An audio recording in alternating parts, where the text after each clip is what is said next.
Welcome to Kenton's videos. Enjoy the video. In this video, I will show how to make butter biscuits at home without oven updated. Start by gathering butter, flour, baking powder, salt, milk, sugar, and a heavy skillet for stovetop baking. I'll guide you through cutting butter, mixing to just combine, and pacing your kneading to avoid toughness. We will focus on skillet heat control, pan steaming techniques, and how to shape biscuits for even cooking and a golden top. Start by measuring flour and butter precisely to keep biscuit texture consistent and predictable. Use a gentle folding motion to bring dough together so it remains tender and flaky. When shaping, press out dough to the right thickness and use a straight-down cutter to trap layers.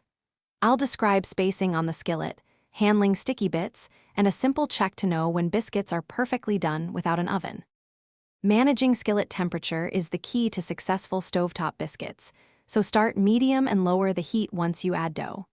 Cover the skillet to trap steam and cook biscuits through without burning the bottoms. Check after 5 minutes and adjust heat rather than time to avoid dry interiors. I'll share how to test doneness, when to flip, and how to get a golden crust while keeping the center soft and buttery. Thanks for watching. Consider subscribing if we helped you.